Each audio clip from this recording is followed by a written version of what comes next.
बिस्मिल्लाहिर्रहमानिर्रहीम। आज का हमारा टॉपिक है ब्रेन स्टेम। ब्रेन स्टेम जो है वो बेसिकली हमारे पास ब्रेन के 3 हिस्सों से मिलकर बनता है, जिसमें हमारे पास आता है mid brain, pons and medulla. ये तीनों मिलकर हमारे पास ब्रेन के लिए स्टेम बनाते हैं, तो इसलिए हम इसको कहते हैं ब्रेन स्टेम। इस डायग्राम में अगर हम देखें तो ये हमारे पास anterior view of brain stem है, जिसमें सबसे ऊपर ये हमारे पास है मिड ब्रेन, उसके बाद ये वाला है पोन्स और सबसे नीचे जो है वो हमारे पास है मेडुला ऑब्लोंगेटा। इन तीनों ने मिलकर हमारे पास ब्रेन स्टेम बनाया होता है। ये ब्रेन स्टेम अगर हम देखें तो ऊपर ही हमारे पास कनेक्ट होता है with that of the cerebral hemisphere, और नीचे जो है ना ये मेडुला ऑब्लोंगेटा कंटिन्यू होता है with that of the spinal cord. सही है, तो ऊपर इसका सेरेब्रल हेमिस्फीयर के साथ रिलेशन है, जबकि नीचे ये हमारे पास स्पाइनल कॉर्ड के साथ कनेक्ट है।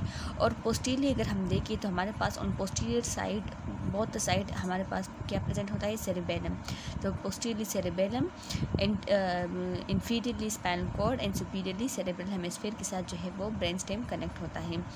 अब अगर हम बात करें इस ब्रेन स्टेम की न्यूक्लियाई की, अब अगर हम बात करें कि हमारे पास ये जो ब्रेन स्टेम है ये किस तरह सेरेबेलम, सेरेब्रल हेमिस्फीयर और स्पाइनल कॉर्ड के साथ कनेक्ट होता है, तो सबसे पहले हम बात करेंगे सेरेब्रल हेमिस्फीयर के साथ कनेक्शन की।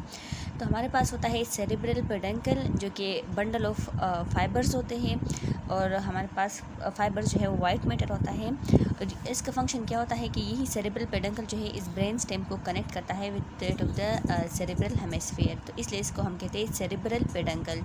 इसके बाद हमारे पास क्या होता है मिड ब्रेन। तो मिड ब्रेन जो है वो हमारे पास कनेक्ट होता है with cerebellum with the help of the superior cerebral peduncle. सही है, अब हमारे पास जो है वो ऊपर जो था वो सेरेब्रल हेमिस्फीयर के साथ था, तो वो था सेरेब्रल पेडंकल, जबकि हमारे पास जब सेरेबेलम के साथ कनेक्ट होता है तो उसको हम कहते हैं सेरेब्रल पेडंकल। तो mid brain with the help of the cerebral peduncle, superior cerebral peduncle connect होता है, जबकि हमारे पास पोन्स जो है वो मिडिल सेरेब्रल पेडंकल और मेडुला ऑब्लोंगेटा जो है वो इंफीरियर सेरेब्रल पेडंकल के थ्रू कनेक्ट होता है with that of the cerebellum. तो ये हमारे पास कनेक्शन हो गया है ब्रेन स्टेम का with the cerebellum and cerebral hemisphere.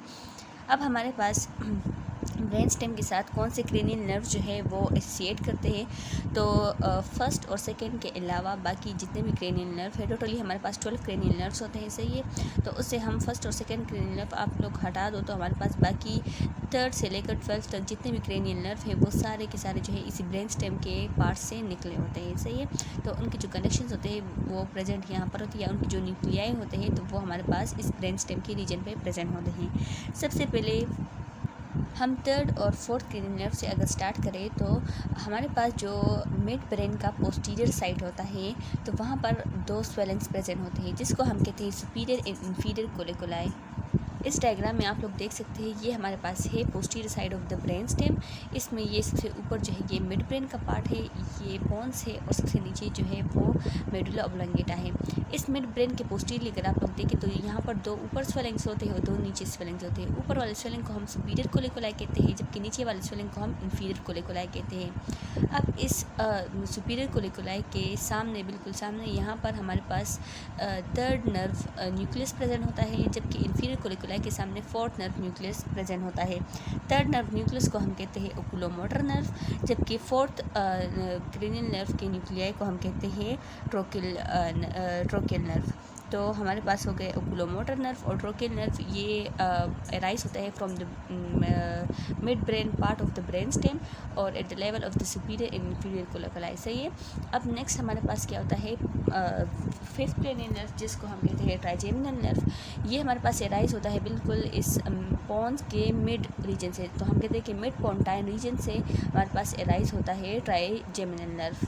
यहाँ पर आप लोग देख सकते हैं कि हमारे पास ये पोन्स है, पोन्स के मिड और लेटरल साइड से हमारे पास ये ट्राइजेमिनल नर्व एराइज होता है और ये एराइज होकर यहाँ पर जाता है, और यहाँ पर हमारे पास फिर प्रेजेंट होता है ट्राइजेमिनल गैंग्लियन, जहाँ पर ये टर्मिनेट करता है और वहाँ से फिर इसके 3 डिवीजन निकलते हैं, जिसको हम कहते हैं maxillary, ophthalmic and mandibular divisions. तो ये 3 डिवीजन्स फिर फर्दर ट्राइजेमिनल नर्व के होते हैं। लेकिन यहाँ पर फिलहाल आप लोग इतना याद रखना है कि हमारे पास मिड पोन्टाइन रीजन से on the lateral side trigeminal nerve arise होता है। At the junction of the pons और मेडुला 6, 7 और 8 क्रेनियल नर्व एराइज होते हैं। अभी हमारे पास चूँकि posterior side of the brain stem है, तो अगर हम एंटीरियर साइड में देखें तो वहाँ पर हमारे पास सारे जो क्रेनियल नर्व्स है वो इजीली नज़र आएंगे।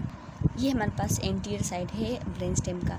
अब हम अगर इसमें देखें तो ये मिड ब्रेन का पार्ट है। यहाँ पर हमारे पास आप लोग देख सकते हैं ये ओकुलोमोटर है, थर्ड क्रेनियल नर्व। उसके बाद ये हमारे पास है ट्रोकियल नर्व, फोर्थ क्रेनियल नर्व, जो कि इंफीरियर कोलिकुलाई के लेवल से राइज होता है। फिर ये पोन्स स्टार्ट होता है, तो इस पोन के मिड और mid pontine region on the lateral side से हमारे पास राइज होता है trigeminal nerve, fifth cranial nerve, सही है। और उसके बाद हमारे पास पोन्स और मेडुला के जंक्शन से 6, 7 और 8 क्रेनियल नर्व अराइज होते हैं, जिसको हम कहते हैं abducens nerve, facial nerve and vestibulocochlear nerve. और फिर रिमेनिंग जितने भी हमारे पास क्रेनियल नर्व हैं 9, 10, 11, 12 वो हमारे पास मेडुला ऑब्लोंगेटा से अराइज होते हैं। अब मेडुला ऑब्लोंगेटा के एंटीरियर व्यू में हमारे पास पायरामिड्स होते हैं और इसके अलावा ऑलिव्स होते हैं। ये स्वेलिंग सी होती है एंटीरियरली 2 बीच में और 2 लेटरल साइड पे। जो सेंटर में हमारे पास होते हैं उसको हम कहते हैं पायरामिड, और लेटरली जो होते हैं उसको हम कहते हैं ऑलिव। तो इस पायरामिड और ऑलिव के जंक्शन से हमारे पास बाकी जो क्रेनियल नर्व है वो अराइज होते हैं। अब अगर यहाँ पर आप लोग देखें तो हमारे पास इस ऑलिव के लेटरल साइड पर क्या होता है, इंफीरियर सेरेब्रल पेडंकल, जो कि कनेक्ट करता है मेडुला ऑब्लोंगेटा को with that of the cerebellum. तो उसी इन दोनों के जंक्शन से from the junction of the olive and inferior cerebral peduncle यहाँ पे ये 3 क्रेनियल नर्व, जिसको हम कहते हैं 9, 10 एंड 11 क्रेनियल नर्व, ये अराइज होते हैं। जबकि हमारे पास जो 12 क्रेनियल नर्व है, जिसको हम कहते हैं हाइपोग्लोसल नर्व, तो वो पायरामिड और ऑलिव के बीच में जो एक सल्कस होती है, एक जंक्शन होती है, वहाँ से अराइज होता है। तो ये टोटली हमारे पास 12 क्रेनियल नर्व थे, accept first and second cranial nerve. बाकी जितने भी थे वो सारे के सारे जो है वो अराइज होते हैं from that of the brain stem level.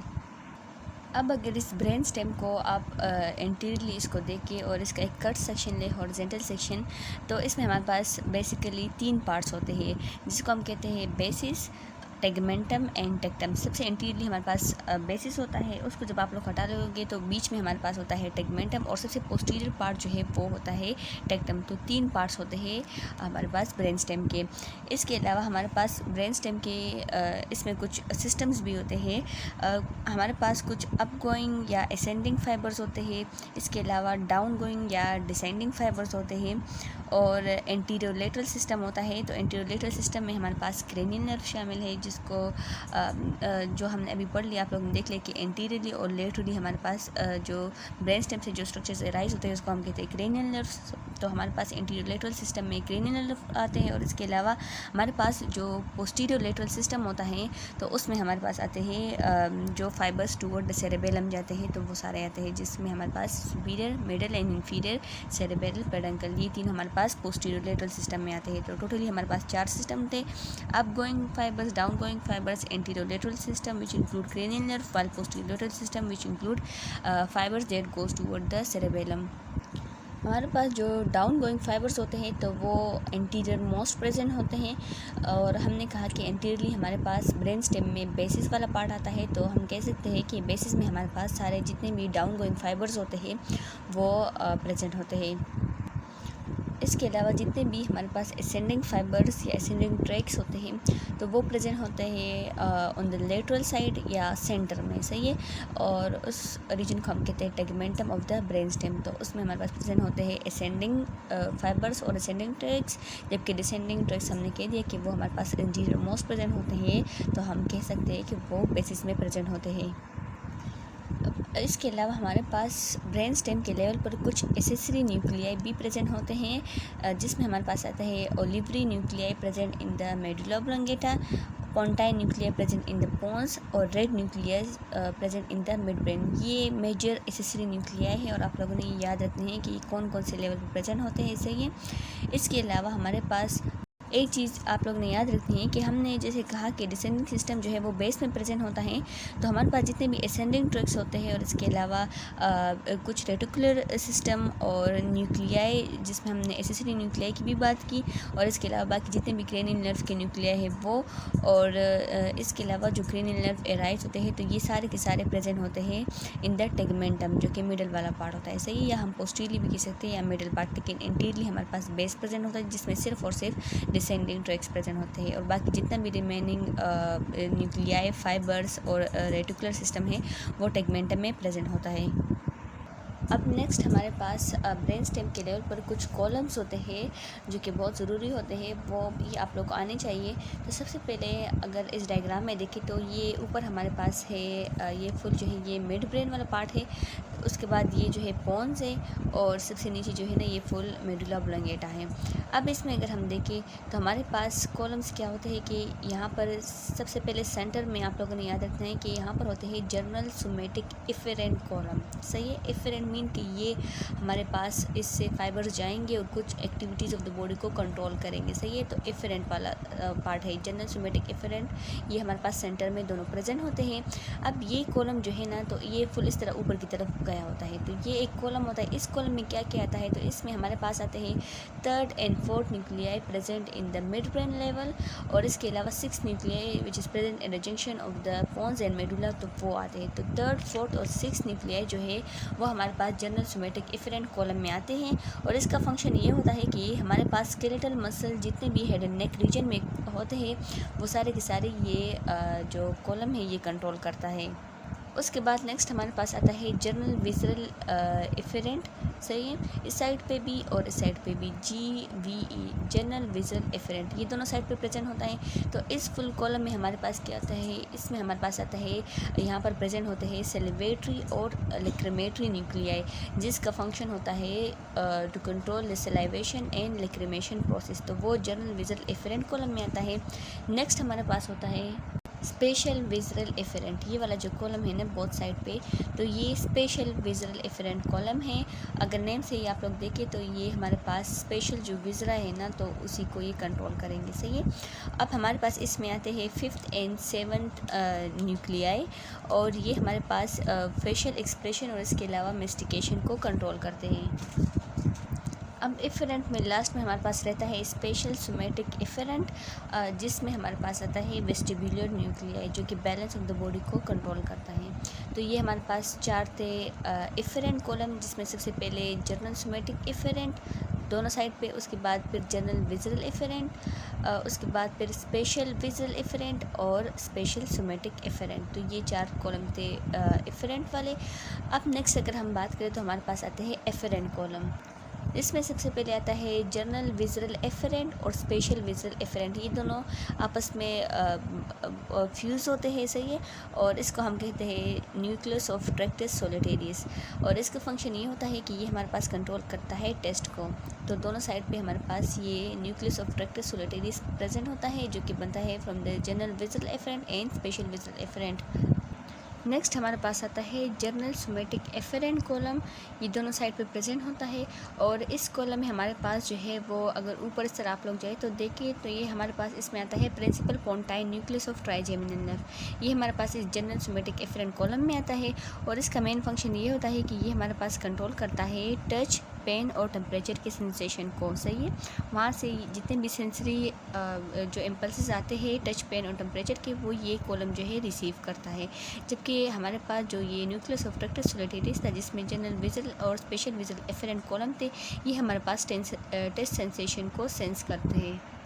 यहाँ पर अगर आप लोग देखें तो ये हमारे पास ये ट्राइजेमिनल नर्व के 3 पार्ट्स हैं, जिसमें ये मिड ब्रेन वाला पार्ट जिसको हम कहते हैं मेसेंसेफेलिक न्यूक्लियस ऑफ ट्राइजेमिनल नर्व ये आता है, और पॉन्स में जो होता है उसको हम कहते हैं principal pontine nucleus of trigeminal nerve, जबकि हमारा मेडुला ऑब्लोंगेटा के लेवल पर जो होता है उसको हम कहते हैं spinal nucleus of trigeminal nerve. एक फंक्शन जो आप लोगों ने इन सब का याद रखना है तो वो ये कि जो मेसेंसेफेलिक वाला पार्ट होता है ट्राइजेमिनल नर्व का, तो वो प्रोप्रियोसेप्शन को मेनली या मोस्टली वो कंट्रोल करता है, उसके लिए होता है। इसके अलावा हमारे पास जो प्रिंसिपल पोंटाइन न्यूक्लियाई होता है ये टच के लिए होता है, और हमारे पास जो स्पाइनल न्यूक्लियस होता है ये पेन के लिए होता है। तो ये हम कहते हैं कि ये इसके जो मेजर जो फंक्शन है वो इन तीनों पार्ट्स के हैं।